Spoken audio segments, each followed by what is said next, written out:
Amara, a black woman in her 30s, lived in a vibrant and dynamic city, where the contrasts were stark. On the one hand, vibrant neighborhoods, growing businesses and palpable cultural diversity. On the other, latent racial tensions which continued to manifest themselves, sometimes discreetly, sometimes violently. Institutional racism, daily discrimination and hasty judgments against black people formed an invisible subtext in the life of the city. It was an environment where every smile often masked a biased thought, where every interaction seemed weighed and judged by often unjustified stereotypes. Amara had learned to navigate this complex world. Working as a nurse at a local hospital, she had made a name for herself as a caring and competent professional. She was respected by her colleagues, who considered her a model of calm and control, and by her patients, who appreciated her gentleness and attentiveness. Every day, she faced challenges, not only related to her demanding job, but also to her race. She knew that sometimes being a black woman in a predominantly white environment meant being scrutinized more closely, whether it was small, insidious remarks or condescending behavior disguised as kindness. But Amara had a rare quality, her calm. She had learned not to react to provocation, not to let herself be overcome by indignation, even if everything in her sometimes screamed injustice. Dignity was her greatest weapon, and she carried it like an invisible shield, protecting her from daily humiliations, while refusing to abandon her own truth. That morning, everything seemed to be following its usual course. Amara went to work like every day, in a state of tranquility. A cup of black coffee in her hands, her backpack on her shoulder, she was listening to a radio show on her phone, a debate show on social subjects that fascinated her. The sun shone shyly between the clouds, and the fresh morning air brought him a feeling of serenity. Nothing indicated that this day would be any different. While she was walking in a quiet neighborhood, where the architecture of the old houses and the shaded streets offered her a feeling of tranquility, she saw a police officer on patrol. He was stationed near a street corner, a place where there seemed to be no obvious reason for a police presence. He seemed just there, watching the passers-by, scanning faces, as if waiting for an opportunity to justify himself. Amara, de Pinside, felt a slight tension. It was an intuition she had developed over the years, a silent warning that urged her to be more cautious whenever she encountered an officer of the law. She knew that in certain situations, simply being a black woman was enough to be seen as a threat. So she continued walking, determined not to let herself be disturbed. But in the back of her mind, something was pushing her to remain extra vigilant. And that's exactly when she saw the policeman walking towards her. The policeman, a man in his 40s named Gerard, followed her closely, his gaze becoming insistent. He observed her gait, the way she walked, her backpack, the posture she adopted. He scrutinized her as if looking for a reason to stop her. Amara recognized this look, this quick and prejudiced judgment that she had often seen in the eyes of police officers or simple passers-by. She knew that this look did not greet her as a citizen, but as a suspect. For him, it was obvious that he always had to be vigilant against people like her, as if her mere existence was a justification for monitoring her. Amara didn't stop, but her breathing became more measured. She was no stranger to this kind of behavior. Unnecessary checks, suspicious looks, baseless questions. It was part of her daily life, even if she never let it show. But that morning, there was something in the air that told him that this time, it was going to go further. Gerard, who continued to follow her at a close distance, ended up suddenly stopping in front of her, cutting off her path. He stared at her intently, up and down, as if looking for an excuse to stop her. Amara, sensing the situation becoming tense, slowed her pace and looked up at him, preparing for any eventuality. There was no greeting, no words of courtesy. He stopped short, looked at her for a moment, then asked in an authoritative tone, "What are you doing here?" Amara, momentarily destabilized by the brutality of the interruption, replied in a calm but firm voice, "I'm going to work, I didn't do anything wrong." But Gerard, visibly annoyed, did not seem to take his answer into account. He advanced towards her, standing in her way, as if he intended to block her. "You stopped a little too close to a vehicle." "Are you stealing it?" he said abruptly, an unfounded accusation that rang in the air like a threat. Amara stood frozen in disbelief. "It's ridiculous, I'm not stealing anything," she replied in a calm voice, but her mind was already alert. She felt that this confrontation would quickly degenerate if she did not adopt an attitude of absolute calm. But she also knew that nothing she said was going to make a difference, not until he was willing to listen. Gerard, far from believing her, was even more aggressive. Don't tell me what you're doing. "I know very well what you are preparing." Amara felt anger rising within her, like a wave that threatened to engulf everything. But in a final effort, she forced herself to remain calm. Every fiber of her being screamed at her to react, to respond to this injustice, but she knew that any sudden gesture could be misinterpreted, especially with a police officer whose judgment already seemed skewed by racial prejudice. She was aware that in this society, her dignity and calm were often the only weapons she had to defend herself. Any emotional outburst, even legitimate, would be seen as one more provocation, one more reason to criminalize it. She had learned too much over the years to let her emotions take over. It was a question of survival. Amara was a thoughtful, pragmatic woman. Then, while remaining motionless in the face of Gerard's verbal aggression, she felt her handbag against her side. His phone was there, like an almost magical object in this world where the proof did not always lie in the truth, but in the images and words recorded. Instinctively, she pressed video record. She knew that in this world where testimonies were often swept aside by biased judgments, where you were considered guilty before you could even defend yourself, the truth would be more powerful if it was captured and shared. If the justice system was deaf, then she was going to force it to hear. Gerard, seeing no obstacle to his power, began to accuse him of suspicious behavior. He claimed she looked like a wanted person, a criminal he couldn't even seem to describe properly.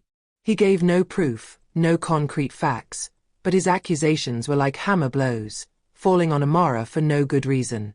He kept pushing, drowning in a series of absurd and baseless claims, all based on nothing other than his own prejudice. He didn't need proof, not when he had authority, not when he could afford to terrorize someone like her. "You look like someone I know," he said in a condescending tone, as if that simple statement was enough to justify his hold on her. "You are a threat to society." Gerard's last comment rang in there like a condemnation. Amara felt a rush of heat fill her chest, but she forced herself to remain unmoved. She knew she had to be smarter than him. She could hear the violence in his words, see the hatred he projected in his eyes. But all this was just smoke, mental constructions woven by his own biases. She, a respected nurse, a woman who got up every day to heal and care for others, was seen by him as a threat.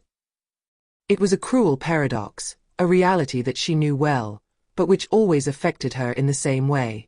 Gerard moved closer to her, increasing the pressure. He was strong in his power and an authority that he imagined to be absolute. Amara obeyed his orders, although inside, every gesture seemed amplified by humiliation. He ordered her to give him her identity, and she obeyed, fighting against the feeling of unworthiness that rose within her. While handing him her papers, she felt the policeman's eyes on her like weights. Every second passed, and the humiliation turned into anger. The situation was becoming more and more absurd, but also more and more dangerous. Then, with a sudden movement, Gerard violently pushed her against a wall, his hand tightening on her arm with unjustified authority. He looked down at her, his gaze filled with contempt. His eyes shone with a blind conviction that he was in the right.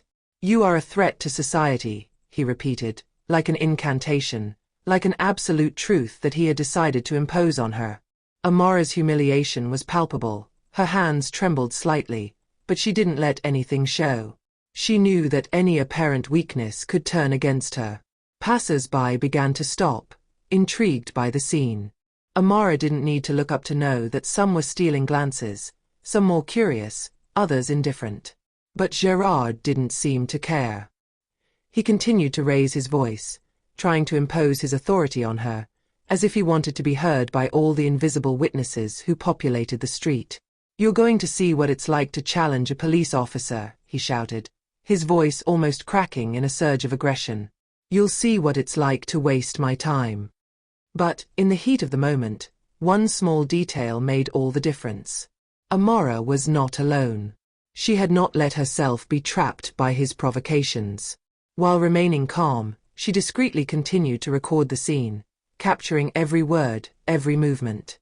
Every accusation, every gesture he made towards her was now captured, ready to be shared, to be used to make his voice heard in a world that so often seemed to want to crush him. She no longer responded to his provocations, did not seek to justify her existence once again. She knew her words would only fuel the verbal assault. But the phone in his hand, held tightly, was now his only ally. What Gerard didn't know, what he didn't understand, was that Amara had already taken control of the situation. What she recorded would be irrefutable testimony to the abuse of power she faced, proof he could not ignore. In a world where the voices of minorities were often silenced, this video became his cry, his weapon of truth. Amara knew that one day, someone, somewhere was going to see what she had filmed. And that day, the truth would speak louder than Gerard's false accusations. She knew this video would be her protection, and maybe even the key to opening the eyes of those who thought it was all just a small, insignificant altercation. A few hours after the incident, Amara's video was found online, shared by a witness who was passing by, a simple passerby who did not hesitate to grab his phone and record what was happening before his eyes. Sharing the video was a spark in itself, but the speed with which it spread was astonishing. Within minutes, dozens of posts began to appear on social media, each bearing the image of police officer Gerard, his face now synonymous with abuse of power. The recording circulated at incredible speed, ending up on the timelines of thousands of people. Some shared it with messages of solidarity, others denounced injustice, some even wrote poignant testimonies of their own experiences of discrimination. The comments multiplied, transforming into a real national debate. Voices were raised everywhere to denounce a clear act of racism, an abuse of power by a representative of authority supposed to protect citizens. The video left no doubt about the brutality of the interaction, and its impact was immediate.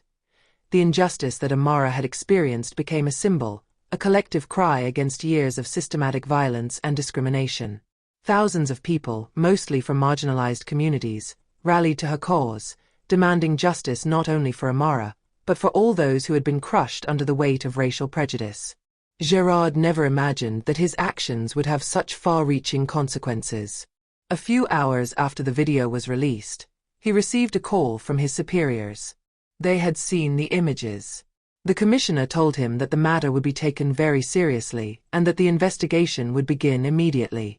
Gerard, who had always believed himself safe from any repercussions, found himself besieged by media pressure. The situation had spiraled out of control. He had been trapped by his own arrogance, and the video's shadow now stretched far beyond what he had envisioned. The next morning, a press conference was called, and it was a scene both theatrical and tragic. The commissioner, in a hastily prepared speech, announced that Gerard would be suspended for the duration of the investigation.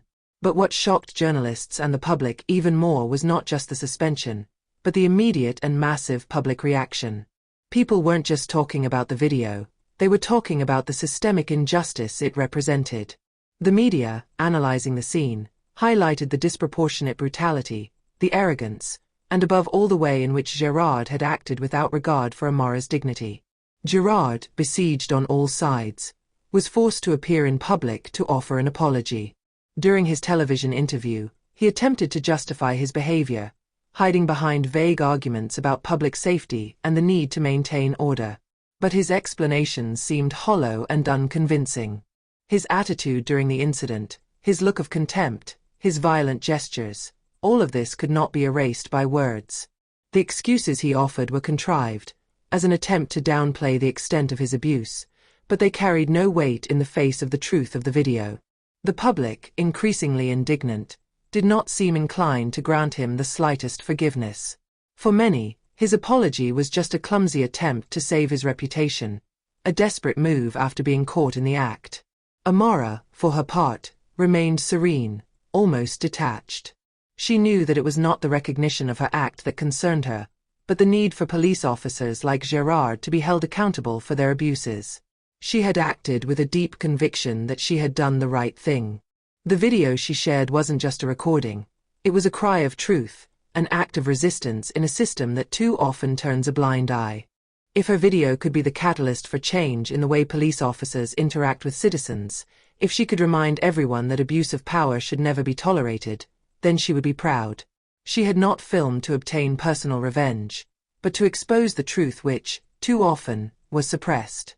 Despite comments split between those who demanded Gerard's resignation and those who called for a second chance for him, Amara was unfazed by the criticism. She knew this video was a tool, not a symbol of revenge. In the days following the press conference, the affair continued to be talked about. Gerard, after an internal investigation, was placed on forced leave and he risked severe disciplinary sanctions. But, even so, the process seemed too slow for those, like Amara, who were waiting for concrete actions. Voices on social media were divided. Some advocated broader reform of the police system, while others focused solely on the incident in question. But for Amara, what mattered most was the collective awareness, the way the video helped expose systemic injustice on a national scale. Amara, although admired for her bravery, preferred to remain in the shadows. She had not sought recognition, but justice.